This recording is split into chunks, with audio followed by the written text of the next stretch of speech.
This is leather in its pre-made form. Something about leather, the feel, but most importantly, the smell. Why does it have that smell? Let's unravel this fragrance idea. Leather is skin from a dead animal.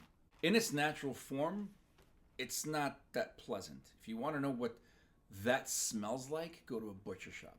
Before that skin becomes leather, however, it needs to be properly treated so that it could stop the decomposition process and then later be turned into something like this that we could then use to create shoes, jackets, purses, whatever. I'm a leather worker, so I use leather to create many goods.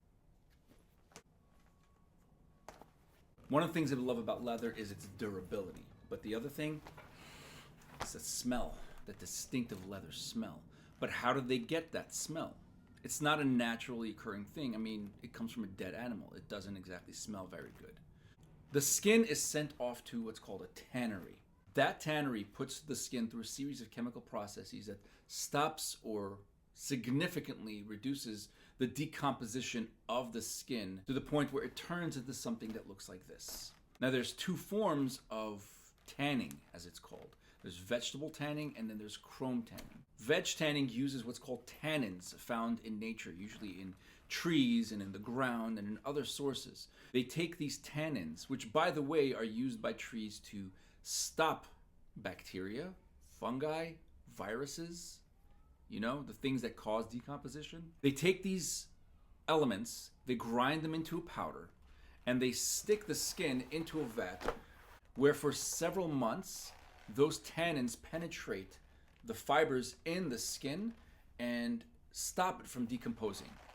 Vegetable tanning can take several months, sometimes even years. The output, however, what you get from a vegetable tanned piece of leather is incredible durability. It can also be engraved, which means you can it takes stamping very well, and it's easy to mold. You'll find vegetable tan leather often in horse saddles, sometimes even in smaller leather goods. You won't often find it in furniture or in jackets because the problem with vegetable tan is that it's also very firm. It's not a very supple material. That brings us to the second type of vegetable tanning, and that's chrome tanning, which is often used for furniture leather, for the leather you find in your car seats, and even your jackets. Chrome tanning is where the tannery puts the skin through a chemical process using chromium sulfate. You're preventing the decomposition by removing the organic or infusing the organic material with metallic ones. This process takes significantly less time than vegetable tanning.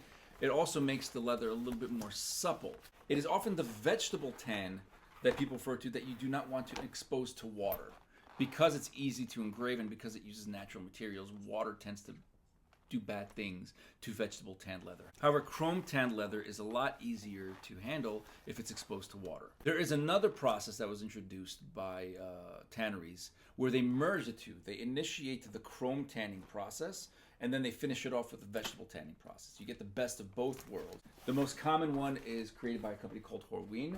And the benefits of that merge, you get the durability and the malleability of the vegetable tanned leather, but also the suppleness of a chrome tanned leather. Going back to the original Unravel, how does that affect the smell? When you think of leather, what you tend to really think about is vegetable tanned leather. That leather smell comes from the tannins that these tanneries use to process the skin. Tannins come from trees, from the earth, so what you'll get with that leather is warm, earthy, not very spicy, but an earthy scent. Each of these tanneries have their own recipe for which materials to use to tan the leathers. These recipes, because they're coming from different sources in the environment, is what gives some leathers a certain smell and other leathers a different smell. It is also why chrome tan doesn't really have as much of that leathery smell as something like a vegetable tanned. Chrome tanned, what they do is they infuse it with oils, and these oils have their own fragrance and scent. So that leather smell isn't exactly the same across the board. If you smell leather from one source and another source, yeah, they might smell like leather, but they'll smell very different. And leather has that warm, earthy scent because it uses warm, earthy sources to process the skin. But it's different from tannery to tannery. No two leathers tend to smell the same from different tanneries. This is why chrome tanned and vegetable tanned smell very different. So how does this impact perfumery? These three fragrances all have leather as an ingredient, but they smell very, very different from each other. I wonder why.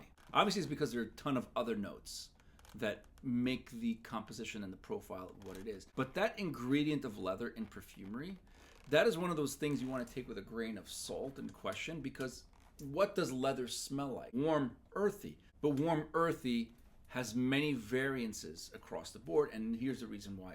Not all leather smells the same. If you pick up a leather that's from one tannery, it'll tend to smell the same across the board, but if you go to another tannery, it'll smell different. So if you're smelling leather, or if you're smelling a fragrance that has leather, and you're questioning, well, this doesn't smell like leather, the reason why is because the way leather is made, the smell that comes out of it is different. There's differences across the board. You'll get the same profile across, again, warm, earthy, but that definition is still very much non-standard. It's hard to capture what leather smells like. Think of a car air freshener. Leather. Does it really smell like leather? The same applies to fragrances. That leather scent is hard to replicate.